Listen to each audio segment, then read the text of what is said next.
No way around it. Something was happening to my mind. I felt vague and foggy. I couldn't remember what I'd read for much longer than it took to get to the bottom of the page. Almost overnight, I found that I was missing critical information, the names of people and places, the titles of books and movies. Words, my stock in trade as a writer, had started to play hide and seek. Thoughts popped in and out of my mind, barely formed, so evanescent that even when I dashed for paper and pencil, I didn't have time to record them. My mental calendar, once easily summoned, grew elusive and developed blank spots, as did my sense of direction. My life became billowy, amorphous, as if someone had removed the support poles from my tent. The change was so dramatic that sometimes I felt foreign to myself. I'd barely crossed the threshold of middle age. It was a bad time, made worse because I was afraid to tell anyone what had befallen me. I didn't have the words to describe it or the heart to contend with the solicitous expressions I expected to encounter if I spoke up. Whatever this was, it was mine alone. As a journalist, I was invested in staying smart and quick, mistress of my good brain and my sardonic tongue. Secretly, I assumed that I had lost my edge, a ruinous thing in my business. I had a lovely husband and 2 beautiful young sons.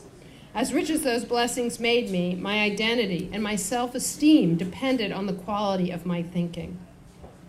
A chance conversation with a 50-year-old friend, one of the sharpest women I know, made me realize that I was not alone.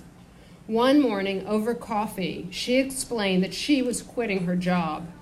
She had suffered a string of frightening moments when her mind emptied as quickly as the shoreline before a tsunami, leaving her feeling, as she put it, like an old fool.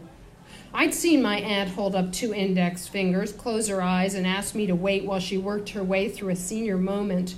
But as far as I was concerned, such lapses were the exclusive domain of people who were much older. My memory is shot, my friend muttered. It could be stress, or depression, or insomnia, or menopause, or that I hate my job, or that I was crazy to wait until I was 44 to have a child.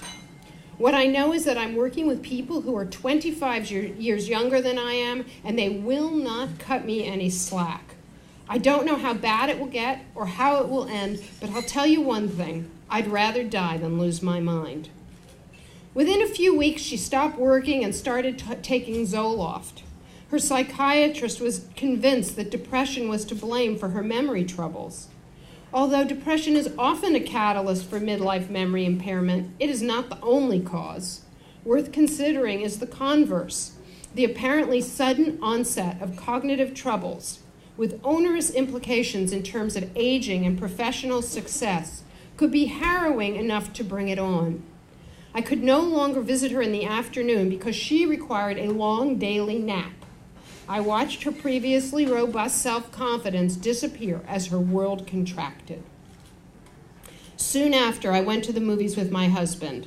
On the short drive home, I realized that I couldn't remember the title of the film, which I'd liked very much, or the name of the actor who'd played the leading role. For some reason, this was the last straw. It shook me up. The bulldozer that had run over my friend was already rolling in, already rolling in my direction. I wasn't going to lie down for it.